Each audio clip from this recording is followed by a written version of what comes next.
நிறைய எக்ஸ்பெக்டேஷனோட வந்த ஒரு பெரிய சீரியல் இப்போ பாதியிலே ஸ்டாப் பண்ண போகிறாங்களாம். கேட்டதுமே ரொம்ப ஹார்ட் பிரேக்கிங்காக தான் இருக்குது. எஸ், எந்த சீரியல்ன்றதை பார்த்துடலாம். சன் டிவியில் அனாமிகா சீரியல் ரொம்ப சூப்பராக போயிட்டுருக்கு.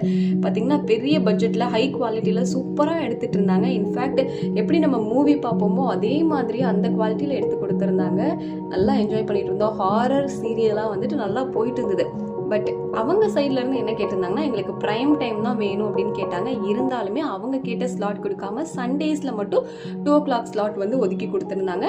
அதில் நல்லா தான் போயிட்டு இருந்தது. ஆனால் பெருசாக ஒர்க் அவுட் ஆகலை போல். கண்டென்ட் நல்லா இருந்தாலுமே அந்த டைம் ஆடியன்ஸ்லாம் அவ்வளோ இதாக இருக்க மாட்டாங்க இல்லையா? ஸோ இது வந்து டிஆர்பி வாரத்துக்கு வாரம் கம்மியாகிட்டே இருந்த காரணத்தினால இப்போ ஸ்டாப் பண்ணலான்ற முடிவுக்கு வந்துட்டாங்களாம்.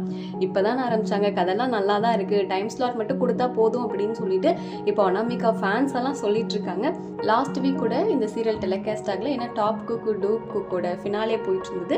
ஸோ அடுத்த வாரமும் இது டெலிகாஸ்ட் ஆகாது. அப்பவும் வேறு ஏதோ ஒரு ப்ரோக்ராம் ஷெடியூல் பண்ணியிருக்காங்க. அதுக்கு அடுத்த வாரம் வேட்டையம் படத்தோட ஆடியோ லான்ச்சு. ஸோ இதனால் ஃபுல் பேக்டாக இந்த சண்டேஸ் பிஸியாக இருக்கிறதுனால இந்த சீரியலுக்கு டைம் கொடுக்கலையா இல்லை ஸ்டாப் பண்ணிட்டாங்களா அப்படிங்கிறது தெரியல. சடனாக தொடர்ந்து 2-3 வாரம் போகலைன்னா என்ன அர்த்தம் அப்படின்ற மாதிரி தான் இருக்குது. அதில் நடித்த தர்ஷக், அக்ஷதா, ஆகாஷ் பிரேம்குமார் இவங்க எல்லாமே நல்லா நடிக்கக்கூடிய ஆக்டர். சடனாக நடத்தது ரொம்ப கஷ்டமாக தான் இருக்குது. சரி, ஓகே, நீங்கள் சொல்லுங்கள், அனாமிகா சீரியல் பார்க்குறீங்களா? இதை ஸ்டாப் பண்ணலாமா வேணாமா, இல்லைன்னா டைம் ஸ்லாட் கொடுத்தா நல்லாயிருக்கும்னு நினைக்கிறீங்களா அப்படிங்கிறதெல்லாம் கமெண்ட்டில் சொல்லுங்கள்.